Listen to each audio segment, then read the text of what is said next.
नमस्कार. पोलीस भरती ऑनलाईन बॅचमध्ये आपण मराठी व्याकरण या विषयाला सुरुवात केली होती आणि त्याच्यामध्ये आपण पहिला टॉपिक वर्णमाला शिकत आहे. त्यातला पहिला पॉईंट जो आहे स्वर हा आपण सविस्तर शिकलेला आहे आणि या व्हिडिओ लेक्चरमध्ये आपल्याला त्याची रिव्हिजन करायची आहे. मित्रांनो समजून घ्या, रिव्हिजन व्हिडिओचा लेंथ जो आहे तो छोटाच असणार आहे. का? कारण की ते तुम्हाला सारखे सारखे बघायचे.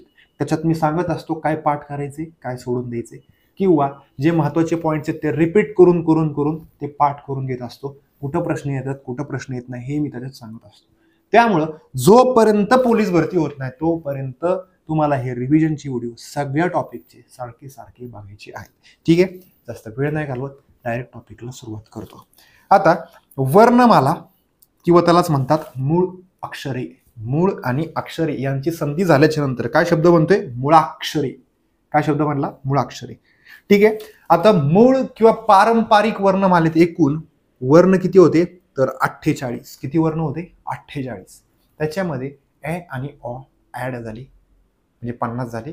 त्याच्यानंतर क्ष आणि ज्ञ 2022 मध्ये शासनाने म्हणजे महाराष्ट्र शासनाने त्यांचा पण समावेश करून टाकला. त्याच्यामध्ये क्ष आणि ज्ञ हे विशेष संयुक्त व्यंजन म्हणून ते सेपरेट लिहिले जायचे, त्यांचा समावेश वर्णमालेत करत नव्हते 2022 पर्यंत.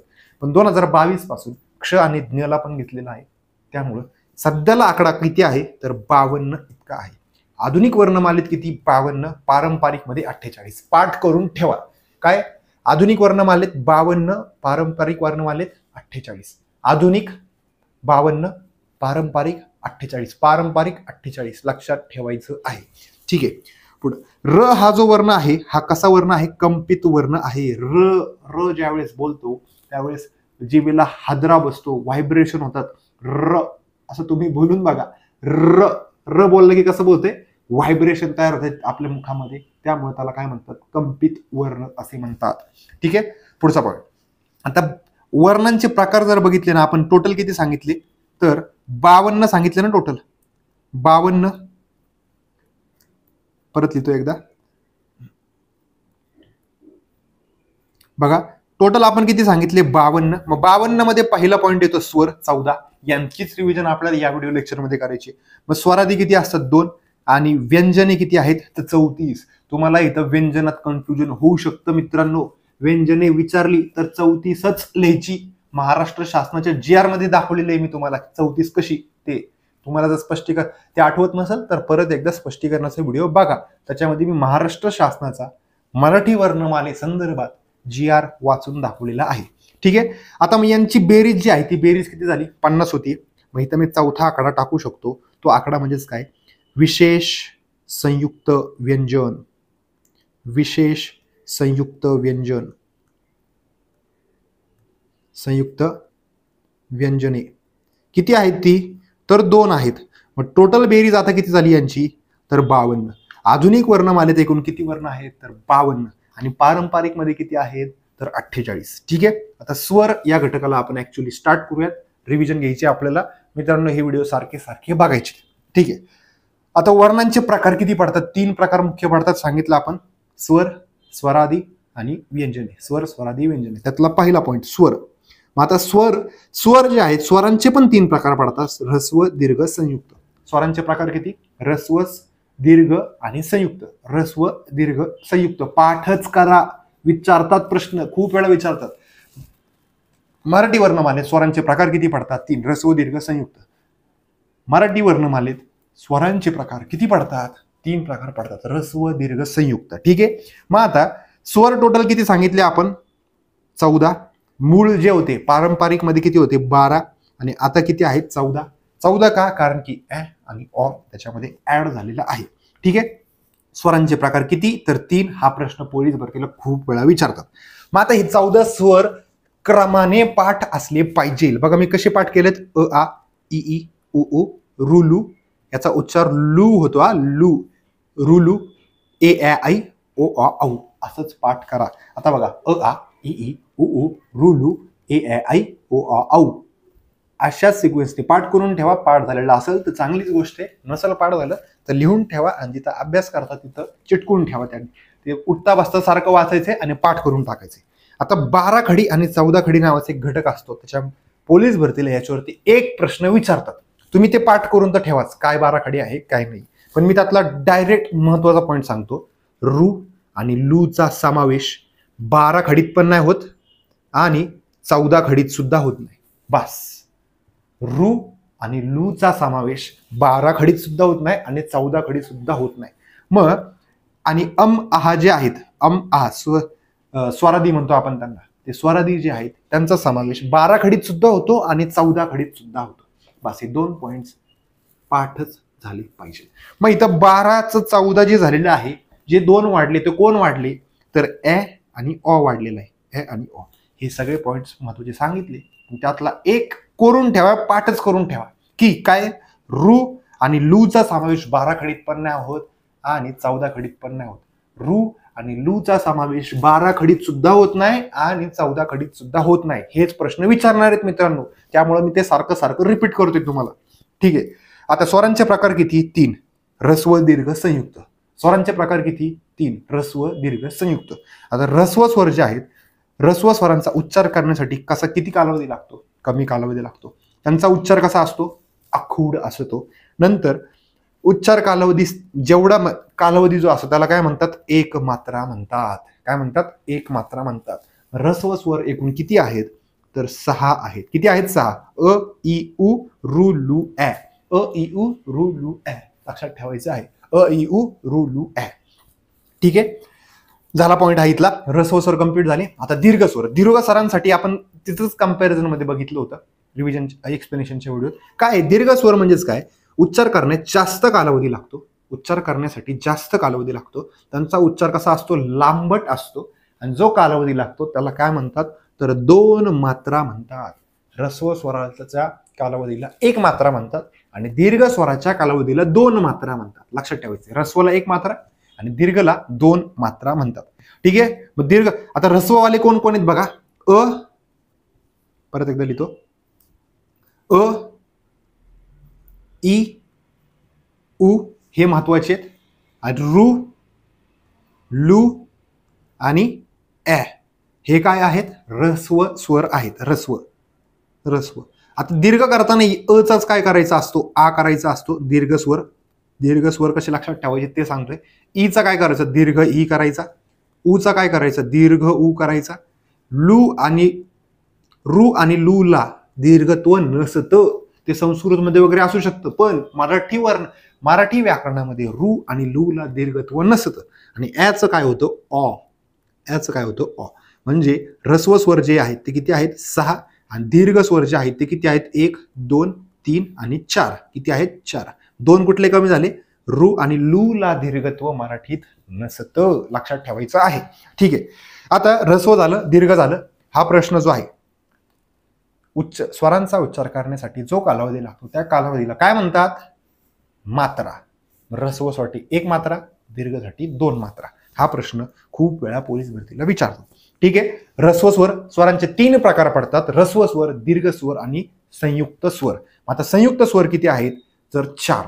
संयुक्त याचा अर्थ मी एक्सप्लेन केलेला होता. आता इथं मी स्पष्टीकरण परत देत बसणार नाहीये.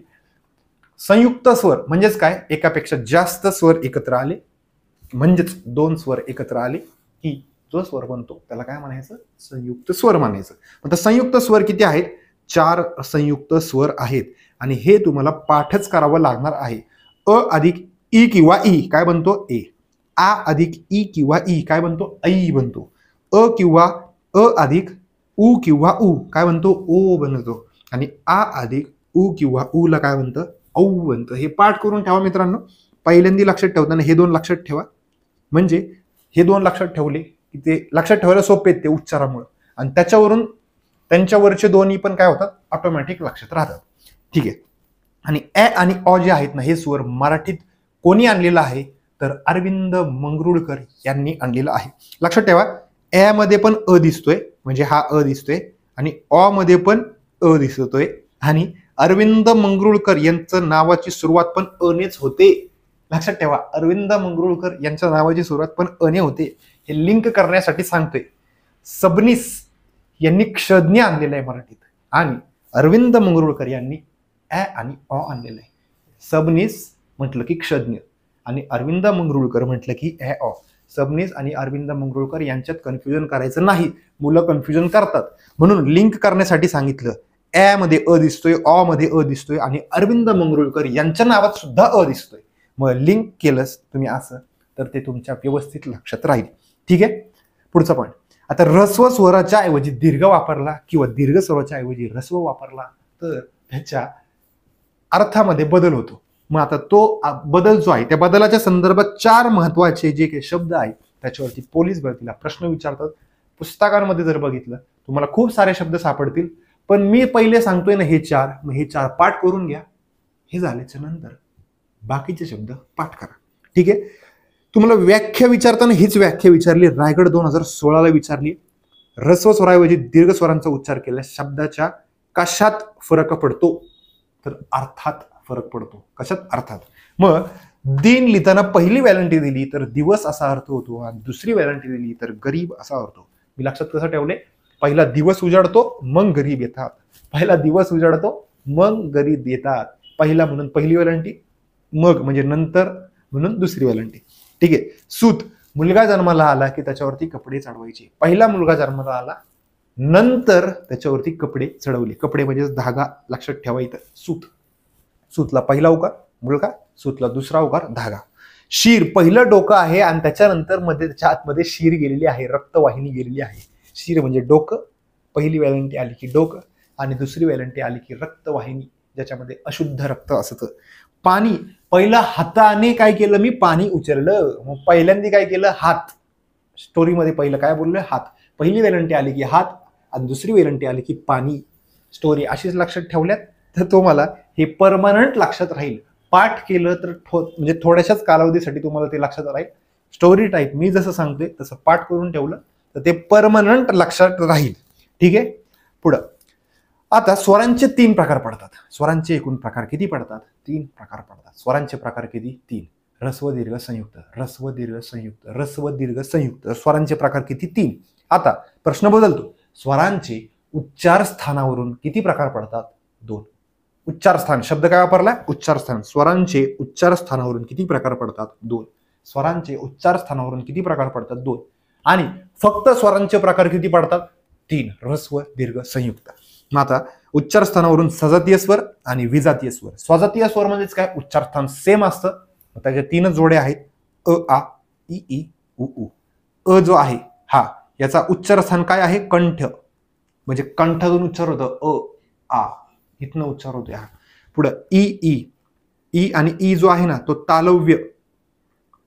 ई ज्यावेळेस उच्चार करतो त्यावेळेस जीभ जी आहे ती वरती तालूला चिकटते. ई आणि ई दोन्ही ई च्या वेळेस उच्चार करताना ती जीभ वरती चिकटते. म्हणजे दोघांचं उच्चार सेम आहे, समान आहे, सारखं आहे, म्हणून त्याला काय म्हटलं? सजातीय स्वर म्हटलं, सजातीय. ठीक आहे. आणि उ आणि उ जे आहे तिसरा, उ आणि उ जे आहेत यांचं उच्चार स्थान कुठे आहे? ओष्ठ्य. म्हणजे आपले ओठ जे आहेत त्यांना राऊंड करावं लागतं आपल्याला उच्चार करताना. ओ, उ आणि उ. उच्चार ओठांशिवाय होऊ शकत नाही, म्हणून यांचं उच्चार स्थान कसं आहे? ओष्ठ्य. हे उच्चार स्थान मी इथं शिकवलेले नाहीयेत. उच्चार स्थान आपल्याला अजून पुढे जाऊन शिकायचे. लक्षात ठेवायचंय फक्त इथं हे उच्चार स्थान यांचे सारखे आहेत म्हणून त्याला सजातीय म्हटलं.